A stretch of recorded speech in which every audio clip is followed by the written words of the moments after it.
झारखंड में जो चल रहा है वो भी आपको बता दूं, क्योंकि झारखंड और बंगाल जुड़ा हुआ भी है, सीमा से भी जुड़ा है और कुछ ना कुछ राजनीतिक हवा जो है वो भी दोनों राज्यों के आसपास एक दूसरे राज्यों में जाती है।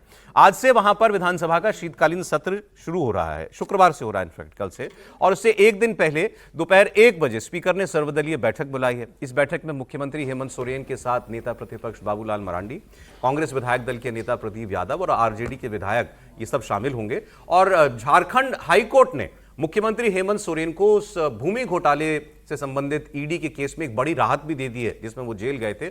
अब इस केस में उन्हें एमपी एमएलए कोर्ट में खुद पेश नहीं होना होगा, उन्हें पर्सनल पेशी से छूट मिल गई, मतलब उनकी जगह वकील जा सकता है। अच्छा, अब चर्चा ये थी कि वो दिल्ली में रुके हुए थे 3-4 दिन, तो दिल्ली में उनकी बीजेपी वालों से मुलाकातें चल रही थी। ये खबरें आपने खूब सुनी, कल भी हमने कहा था, इसकी बात की थी, और ये था कि क्या वो बीजेपी के साथ मिलकर वहां सरकार बना सकते हैं और कांग्रेस को, आरजेडी को छोड़ सकते हैं।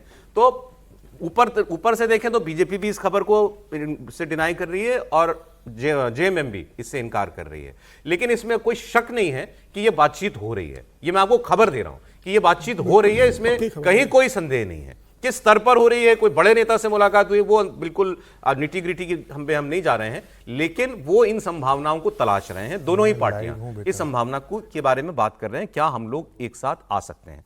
अब बीजेपी को यह सुहाता है कि पश्चिम बंगाल के इलेक्शन से पहले हो जाए, तो जो जनजातीय वोट है उसमें उसको कुछ फायदा भी मिल सकता है, तो उसकी कोशिश ये होगी। हेमंत सोरेन हो सकता है कि अपना थोड़ा समय ले ले, लेकिन दोनों को इसमें पॉजिटिव दिखाई देता है।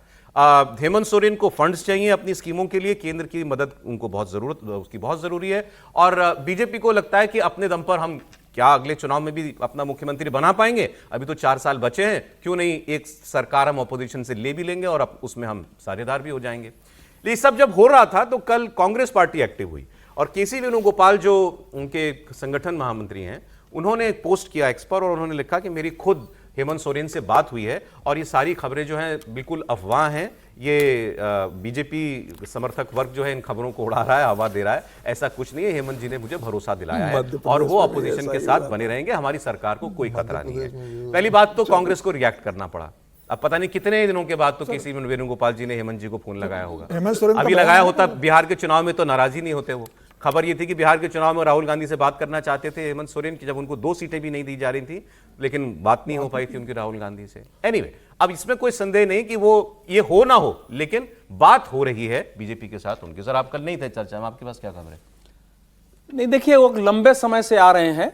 मैं तो ऐसे लोगों को भी जानता हूं जिनके पास उनकी श्रीमती जी वो आए थे कि हमको इस केस से मुक्ति दिला दीजिए। उनके यहाँ अभी राज्यसभा का भी अप्रैल में चुनाव है, राज्यसभा की सीट भी ऑफर कर रहे थे। उनकी सबसे बड़ी चिंता है केस से हमको किसी ढंग से मुक्ति मिल जाए, नहीं तो हमारी राजनीतिक जिंदगी बर्बाद हो जाएगी।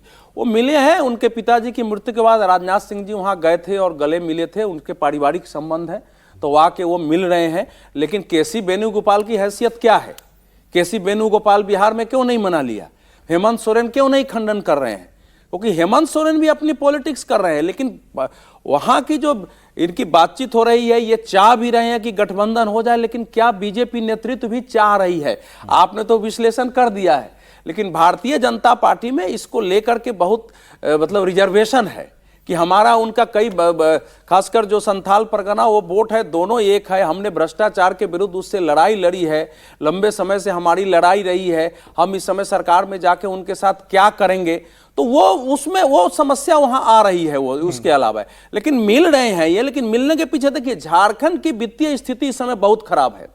इन्होंने जब महिलाओं के लिए मंथली घोषित की है, वो ये नहीं दे पा रहे हैं, कई योजनाएं ये लागू नहीं कर पा रहे हैं। तो झारखंड में बीजेपी के अलावा, सरकार के अलावा इस समय कोई मदद कर नहीं सकता। ठीक है। तो वो उनके इस समय जो आप भी कंफर्म कर रहे हैं ना, ये बातें हो रही हैं, मतलब नहीं, ये तो कनेक्टेड है। नहीं, ये लगभग ये पिछले 6 महीने से कोशिश कर रहे हैं। अब इस पर आगे हम लोग और बात कर लेंगे।